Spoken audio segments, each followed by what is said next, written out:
In today's unboxing, we will be looking at the Uphoria UM2 from Behringer.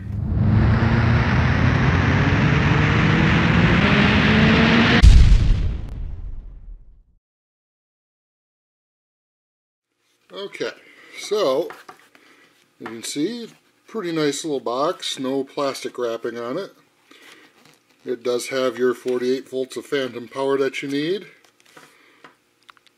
and works with pretty much all the DAWs that you can think of. You can record music and singing and instruments.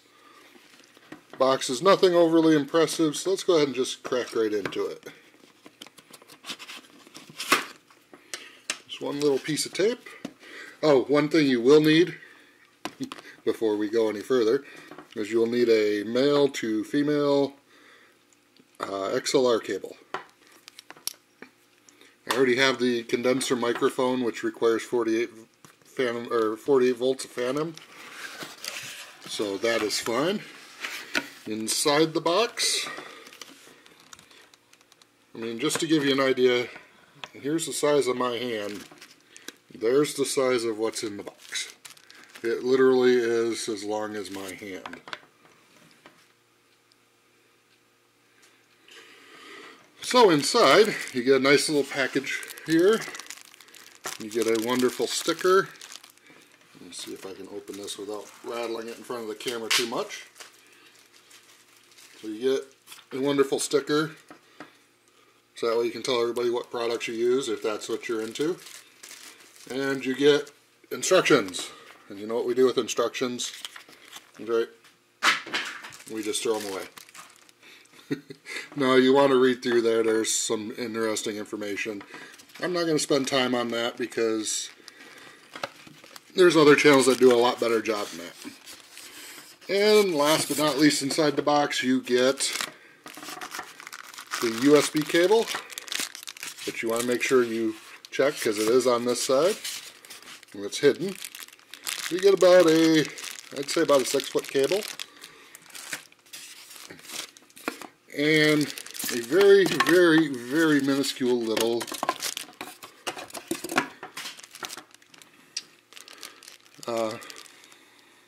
can't even think what it's called. Yeah, with the silicone stuff inside. I'm just going to take that out of frame for a second.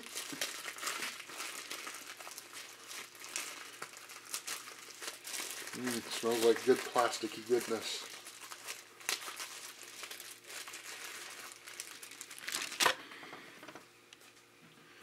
So on here you have your microphone gain, instrument gain, which is number 2, and output gain. Now the output gain, that is for your direct monitor, which is right here, which you can turn on or off.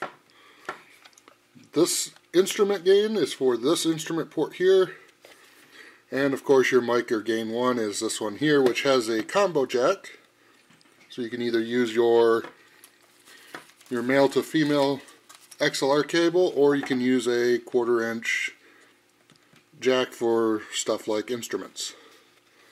Again, you got your direct monitor, your headphone jack, which is also 1/4 inch, so that you can monitor what's coming out of your device. You also have 2 inputs back here, or outputs, excuse me, a USB port, and phantom volts, which is for powering your condenser style microphones. If you have a dynamic microphone, you can actually leave this off and just send your microphone through this without having power in it. But for condenser microphones, you want to have 48 volts on, but you want to turn this on last after you have it plugged into the USB on your computer and have your microphone turned on, or your microphone plugged in, not turned on. You can see that's not a very big device. That's my hand. It's just as big as my hand is right now. And I'm sort of getting smudges. I got this just because it's so small, it'll fit perfectly on my desk. one of these is off just a little bit. But I mean, dials to me feel pretty good. I don't know how well this is going to come on with the camera, but there are little dots on each of these.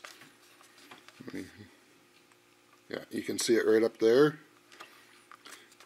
And that lets you know where you're at. But like I said, you'll have to play around, figure out what you need, and figure out what settings work good for your microphone. With that being said, I am going to cut here, and I'm going to set this up on my computer and see what the microphone sounds like once this is all hooked up together.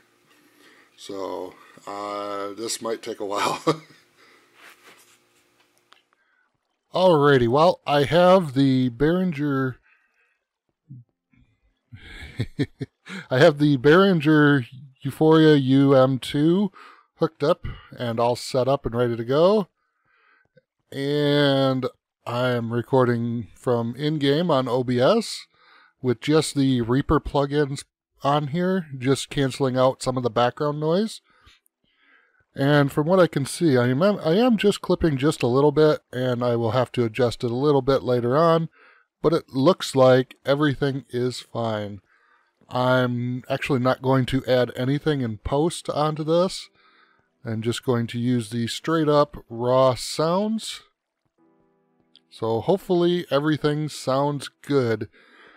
You can actually go back into my older videos and see the sounds of what the just a little USB dongle thing I had hooked up to for this microphone, and judge what it sounds like for yourself from there. So hopefully you enjoyed this review of this product and sampling, of course. If you did, please like, favorite, subscribe, leave comments. I'll put everything in the description below of what I'm using as far as the microphone, the audio interface, because I couldn't remember the term earlier, and the cable, where I got it from. Basically, this whole the two pieces I got was only $36. That's with tax and shipping, and there wasn't any shipping cost because I got it for free during the last little bit of the Christmas rush. I just had to wait a little longer is all. But this is what I've been waiting for. I love having an actual interface now. It makes audio so much easier to deal with. I honestly wish now I would have just waited an extra 2 months, or however long it would have took to get one. Because you can hear now versus what I was dealing with earlier of the difference in quality and clarity of the audio and just the overall volume. Now, I am running older drivers for it because the newer drivers actually have a slight issue. And as well as I have to merge the audio in OBS to mono so it comes out both speakers. I don't quite understand how that works, but when I first tried it, it was only coming out of my left channel. So when I click the little tab that says merge or downgrade to mono, all of a sudden magically it comes out of both ears, which is great. I mean, you can't get much better than that. So again, hopefully you guys enjoyed the review and the unboxing, and this should bring up my quality even more. So until next time, guys, have fun.